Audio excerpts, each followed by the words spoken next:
Fani. Fani. I told y'all that I was going to keep an eye on this, right? And the reason why I want to keep an eye on this is because I need to know where it comes back down to the money. Now, what we don't know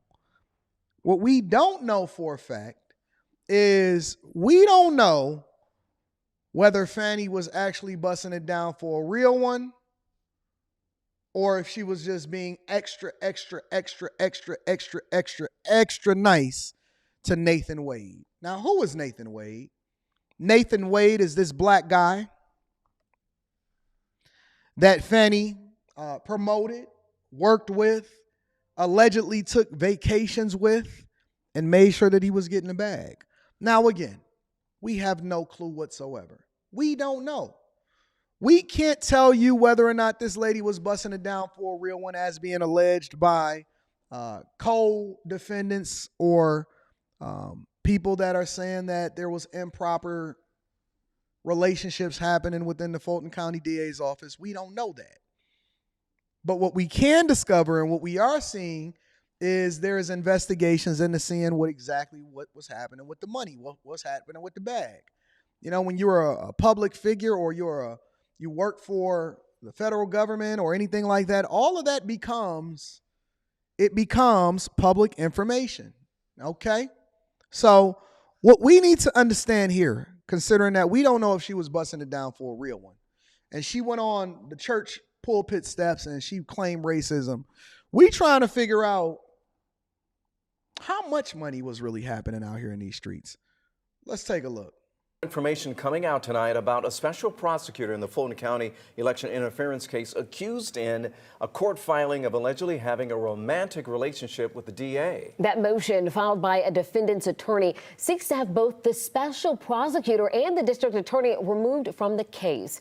Investigative reporter Zach Merchant is joining us now, uncovering new records showing how much Nathan Wade has been paid for the case compared to others assigned to it. So, Zach, what did you find here? Yeah, guys, first off, we want to say we've been on this for a bunch of days now. The accusation that Special Prosecutor Nathan Wade had a relationship with DA Fani Willis is explosive, but so far unproven. The court filing making that allegation contained no concrete proof. So we're keeping our attention on the money and documents we can independently corroborate.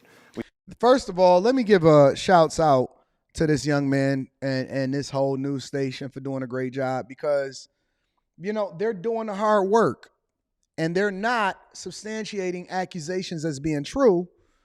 They're making sure that they're having a conversation about the truth. And the truth is, we can't prove that she was busting it down for a real one at this point. And so until more information comes out, we got to make sure that we, perform responsible journalism. And that's exactly what they're doing. Let's continue, ladies and gentlemen. We want to get to the bottom of this. We spent the last 24 hours looking through Fulton County payment logs and discovered records suggesting Wade was paid substantially more than two other special prosecutors on this case. Without naming him, Fulton County District Attorney Fani Willis addressed the controversy surrounding Special Counsel Nathan Wade while speaking before the congregation at Big Bethel AME Church over Martin Luther King Day weekend. I appointed 3 special counsel, as is my right to do, paid them all the same hourly rate. They only attacked one. While that may be true, public records obtained from Fulton County show the amount each were paid differed substantially. Records indicate the DA's office paid Special Prosecutor John Floyd's law firm, Bondurant, Mixon, and Elmore, close to $73,000 between 2022 and 2023. Okay. Special Prosecutor Anna Cross's law firms, Cross Kincaid and the Cross firm, were paid a total of roughly $90,000 during. So the rate is not as important as the billable hours. Okay? You can watch any TV, law firm show, Suits, whatever, right? And the thing that's important is billable hours. So what they're basically breaking down is this a lie? Did she tell the truth, or was it a white lie? And the white lie is the worst part, right? The white lie is the thing that we don't like. The white lie, or, that lukewarm answer, is the thing that God doesn't like. God says, listen, either be hot or cold, but lukewarm, I spit you out of my mouth. You're going to have to pick a side. I want you to either tell the truth or tell a complete lie. That way I know where you stand. And often at times we can actually take the person that stand on what they stand on because they may actually believe in what they're saying. However, they just need to be remixed a little bit and given a different purpose because they don't have the understanding, such as Paul.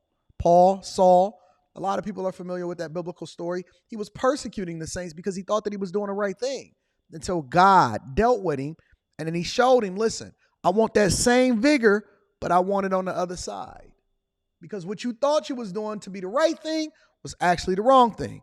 So she got on the pulpit and she said, listen, they attacking me, but I paid everybody the same rate. The same rate. They were all making the same amount as far as the rate that we were paying them. But during the same years. Over the same time period, Fulton County records show the DA's office paid the law offices of Nathan J. Wade more than $650,000.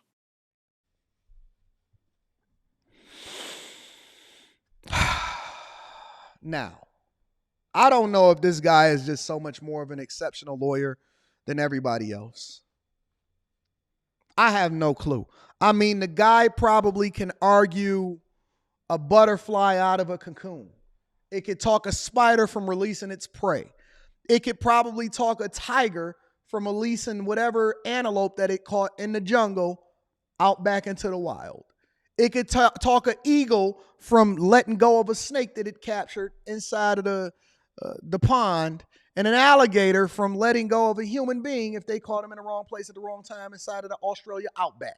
I have no clue. I mean, this guy probably is smarter than smart. He's wiser than wise. He can argue everything. He works harder. He puts in more hours. He dedicates himself. He makes sure that he does everything that is right for the community. And I have no doubt about that because I believe in my men. I believe in my black men.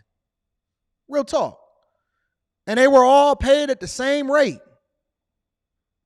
But those billable hours, baby.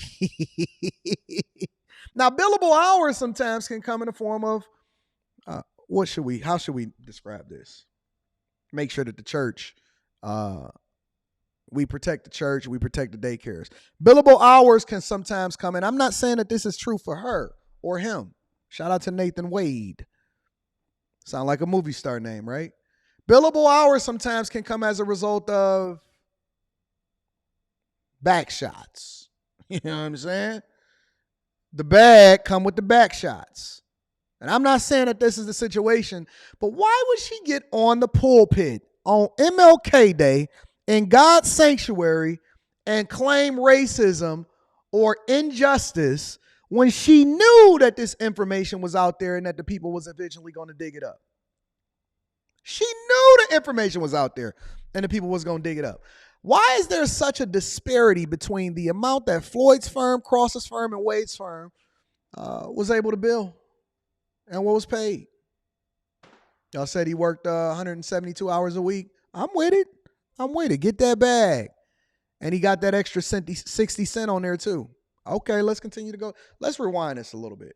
Of Nathan J. Wade, more than $650,000. What up, Marley Mar? Those figures sound radically off, but if he did the vast majority of work and they were just consulting, those figures may be accurate.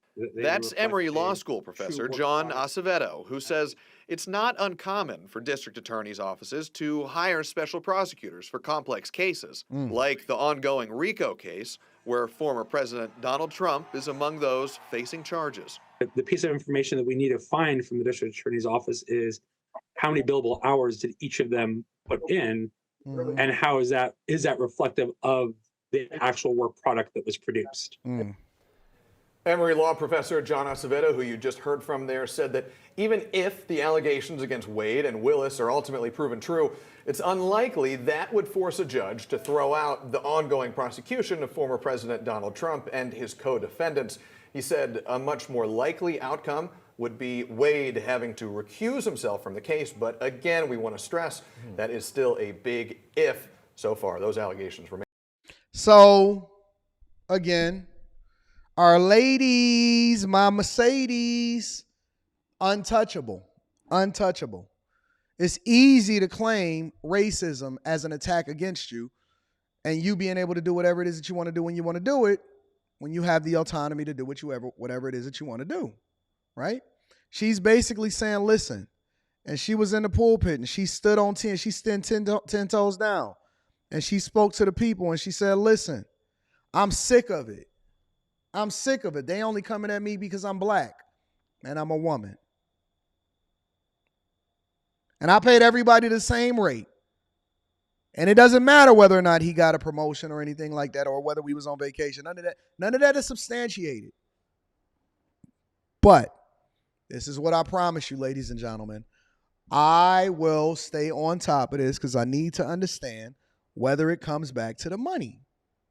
I want to know who got a promotion and why, and if it was actually justified, because we can't have the taxpayer dollars being used against you in a court of law in the wrong way, or being distributed over into Mr. Wade, as she probably likes to call him.